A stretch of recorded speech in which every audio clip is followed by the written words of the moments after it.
आज एक ऐसी टॉपिक पे आप सबसे बात करना चाहती हूँ।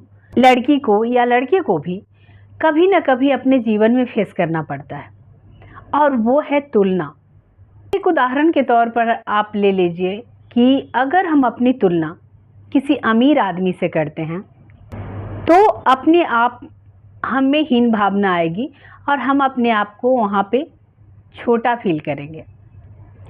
अगर हम किसी गरीब से अपने आप को तुलना करते हैं तो वहाँ पे हमारा यानी अहंकार हमारे अंदर आएगा, जिसके कारण कि हमारा जो अपना व्यक्तित्व है वो कहीं ना कहीं गौण हो जाएगा, हमारे ऊपर अहंकार हावी हो जाएगा। तो तुलना से बहुत तरह के नुकसान हैं। दो आदमी एक जैसे नहीं हो सकते। चलिए हम इसकी शुरुआत करते हैं पेरेंट्स से। आप अगर बच्चे हैं तो आपने देखा होगा कि घर में तुलना हो जाता है अपने भाई बहन से या फिर दोस्त से या फिर पड़ोसी के बच्चों से। होता है कि उसका बच्चा ऐसा है, उसका बच्चा पढ़ने में तेज है, उसका बच्चा स्मार्ट है, या फिर उसके बच्चे में ये खूबियां हैं, उनमें ये नहीं है। उससे क्या होता है, बच्चा में एक चिड़चिड़ापन आता है। बच्चा उस चीज़ को गलत तरीके से सोचता है कि मैं उसके जैसा नहीं हूँ, या तो फिर वो उसके जैसा बनने की कोशिश करता है या वो हीन भावना से ग्रसित हो जाता है। इसलिए कभी भी अपने बच्चे की तुलना किसी भी बच्चे से नहीं करना चाहिए। दूसरा देखिए, अगर कोई नई नवेली बहू आती है तो उसका तुलना हर घर में या तो सास ससुर अपनी बेटी से करते हैं, या फिर पड़ोस की बहू से करते हैं, या फिर घर में ही कोई देवरानी या जेठानी हो उससे करते हैं। तो यहाँ पे गलती है, दोनों दो घर से आए हैं। एक घर के बच्चे तो एक जैसे नहीं होते, तो फिर दो घर की बेटियाँ एक जैसे कैसे हो सकती है। उनकी माँ की परवरिश उन पे होती है। आपकी बच्चे की परवरिश आपने किया, उसकी माँ की परवरिश उसके माँ की जैसी है। तो इसमें अगर कहेंगे तुमको ये नहीं आता, मेरी बेटी को ये आता है, उसकी बहू ऐसी है मेरी नहीं है, तो उससे क्या होता है। अगर आप सासू माँ हैं और अपनी बहू की तुलना किसी से कर रहे हैं तो वो बहू भी आपकी तुलना अपनी माँ से या किसी और महिला से कर सकती है, जो कि आपको बुरा लगेगा। अगर आप हस्बैंड हैं और अपनी वाइफ की तुलना किसी से कर रहे हैं, अपनी बहन या भाभी या फिर पड़ोस की किसी महिला से, तो वो भी किसी पुरुष से आपकी तुलना कर सकती है, जो कि आपको अच्छा नहीं लगेगा। और तब आप डायरेक्ट कहेंगे कि वो तुम्हें तो बड़ा अच्छा लगता है, अपना भाई अच्छा लगता है, अपना जीजा अच्छा लगता है, या अपना पड़ोस वाले तुम्हें अच्छे लगते हैं। तब आप उसे गलत निगाह से देखेंगे, जो कि गलत है। इसलिए ना आप तुलना करें, ना आप तुलना के पात्र बने।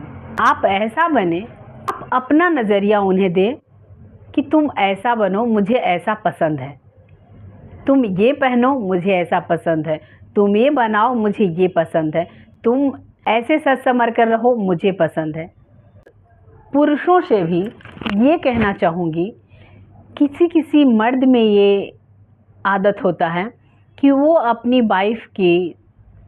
वाइफ को हमेशा किसी न किसी से तुलना करते हैं, चाहे वो अपनी बहन से करें या भाभी से करें या पड़ोस की किसी महिला से करें, और वो हर रोज़ ये बताते हैं उनके जैसा, उनको देखो, उनके जैसा बनो, वो ये करती हैं, वो ऐसा करती हैं, तुम ऐसा क्यों नहीं करती। ये चीज़ें आप मानेंगे नहीं, लेकिन ये आपका जो तुलना होता है एक दूसरे से, दोनों के बीच संबंध अपने आप ही खराब हो जाएगा।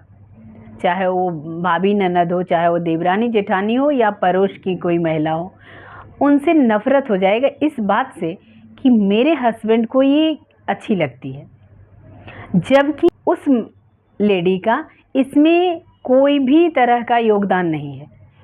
वो आपको प्रभावित नहीं कर रही, वो उसका दिनचर्या है, लेकिन आपने ऐसा बोलकर अपनी वाइफ के नज़रों का किरकिरा बना दिया। मतलब वो आपकी जो वाइफ है उस महिला से अपने आप नफ़रत करने लगेगी। इसलिए तुलना कभी नहीं करना चाहिए। हर इंसान का अपना व्यक्तित्व होता है, अपनी पहचान होती है, और वो उसका अपना स्वभाव होता है। वो खुद के जैसा रहना चाहती है, ना कि किसी और के जैसा। आपको कोई महिला प्रभावित कर रही है, इसका मतलब ये नहीं है वो आपकी वाइफ को भी वो महिला पसंद हो। तो ये हद तक सही होगा। धीरे धीरे प्यार से किसी भी चीज़ को आप समझा सकते हैं। अपनी घर में जो भी बच्चा हो या बहू हो या फिर आपकी वाइफ हो, उन्हें सिर्फ समझा सकते हैं, किसी से तुलना करके नहीं, अपना नज़रिया व्यक्त करके और प्यार से। कभी किसी से तुलना करके आप किसी को नहीं उसके जैसा बना सकते, क्योंकि वो बचपन से जिस परवरिश में पली है, एक पहचान, एक अपना व्यक्तित्व लेकर आई है। चाहे वो अच्छा हो या बुरा, वो अपने जैसा ही रहेगी, ना कि वो किसी से कंपेयर कर देंगे तो उसके जैसा वो बनेगी। इसलिए हमेशा इस तुलना से बचने की कोशिश करें। कभी किसी का तुलना किसी से नहीं करना चाहिए।